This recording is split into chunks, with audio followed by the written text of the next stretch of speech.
follow-up question to that is from Steve in Queens. He writes, you advocate fiscal conservatism.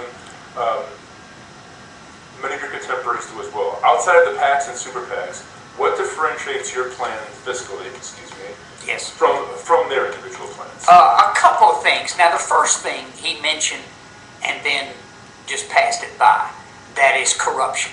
I'm a corruption fighter. I'm the only guy running who's never taken a PAC dollar. Not one.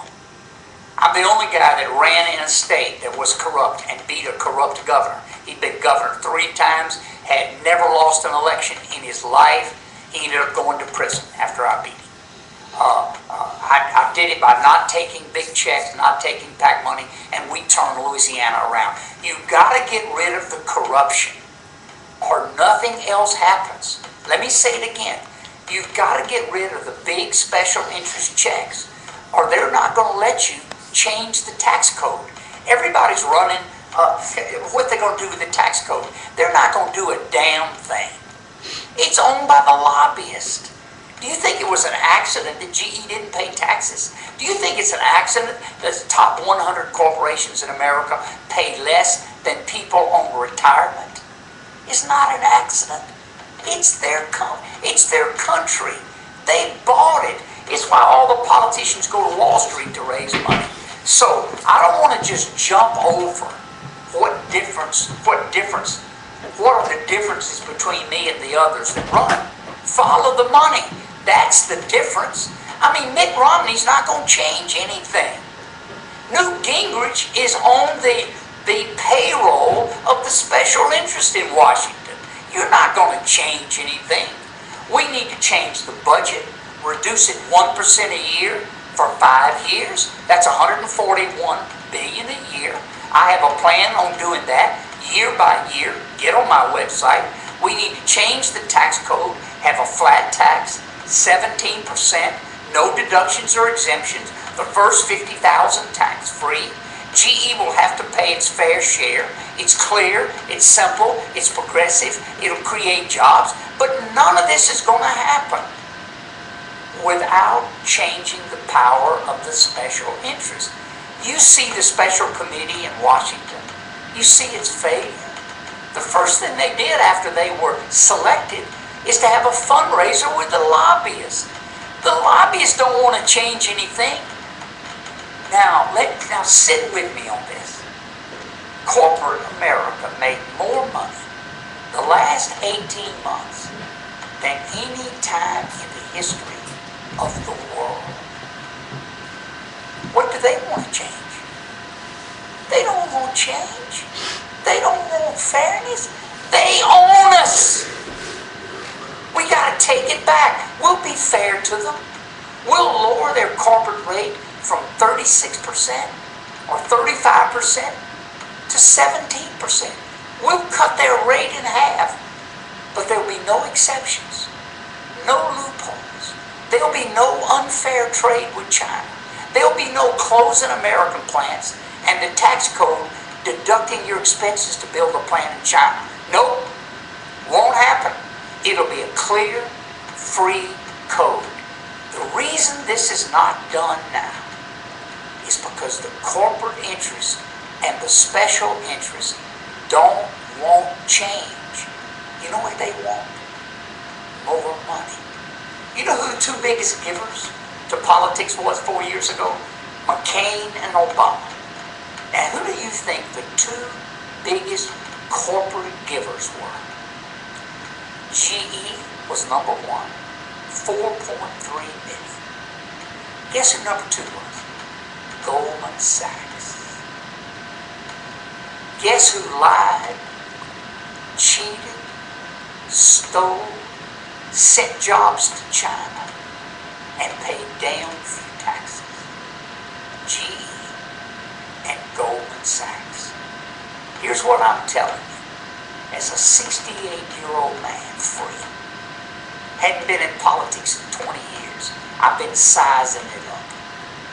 Only guy running who's been in Congress and been governor. The only guy to stand up corruption and make it an issue in his campaign. The only guy who takes no special interest money. You know what I saw?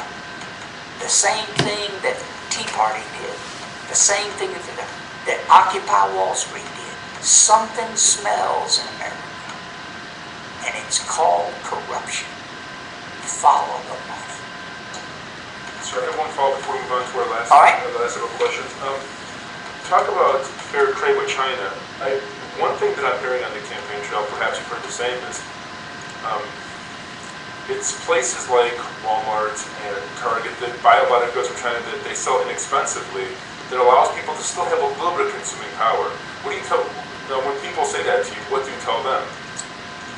It's a very good point. China employs children. It's cheap. China employs prisoners. It's real cheap. One day I'm in a factory in China and I saw a woman working. It looked like a long day to me. And she had a rope tied around her with a child, a 2-year-old. And I asked her what was her working day. She said 12 hours. I asked her how many days a week she worked. She said 6. I asked her how was she paid, and she said room and board, just for me. My kid is extra. And that's why I have to bring the child to the factory. What I want is level trade. It's one thing for the Chinese to be cheap, and we enjoy cheapness. As a working man, I think the Chinese ought to be held to a standard of environmental safety, work safety, fair play. It could be to minimum standards. But we have a problem at a company when you look across the water and you know they couldn't build a plant in New Hampshire. You cannot work children. So I think they ought to be held to some standards. Number 2, I think China at the very least ought to be required to take American-made products at the same swift pace that we take Chinese-made products. And they don't. They subsidize their own. They have hidden impediments. We need fair trade. Free trade is killing America. Mexico, Japan, China. You know, for 160 years, from George Washington to John Kennedy, American presidents in America, under the Constitution, Article 1, Section 8, protected America from unfair trade. It's in the Constitution. We did it with tariffs, and we did it with other level the playing field barriers. Well, we quit doing that after World War II, and look at where it's led us. Now, the argument against my position, which is fair trade, is that sometime the price of the product will be raised to meet our standards. Now, their prices will always be cheaper than ours. We don't require equal pricing. What we require is equal presence with workers and manufacturing conditions. In other words, if the plant can't open in America, why should we buy a product from it in China? So minimum standards. And that might take a product at Walmart from $13.35 to $14.10. That might increase it 3% or 4% or 8%. But what you get in return are jobs in America where people will not be slave to products made in China. We need to break that and have fair trade. It needs to be done carefully. It needs to be phased in. We need to start making made in America first. And it will mean that some cheap goods will increase their price in America. But it won't be that much. And every time it does, you'll know it's because the people in China, for the first time, are being treated by our standards. And the American purchaser is buying a product made comparable. One final point. President Obama has had 3 stimulus packages now to grow jobs in America. Pretty good size. This last one's $485 billion. We're actually borrowing money to give to consumers so they can buy. Okay? None of them have worked. Unemployment's still 9%. Unemployment also, there are 3% of the people who quit looking for work. That makes it 12%. There are 13% who have part-time jobs. That's 25% of Americans in trouble. Obama has this stimulus. That's what our leader does. It hadn't worked. Why not? Have you asked yourself, how can you spend $400 billion and not have the economy improve? Here's why.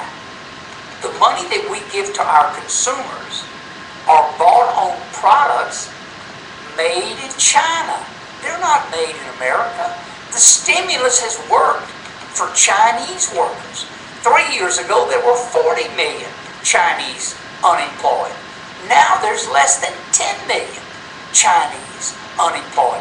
Every time we borrow money and pass a stimulus bill, it increases jobs in China. Here's my plan. Have fair trade with China. That will grow American jobs. It'll mean you'll pay more for a few products, not much more, but it'll mean your neighbors and yourself will have a chance for a good job.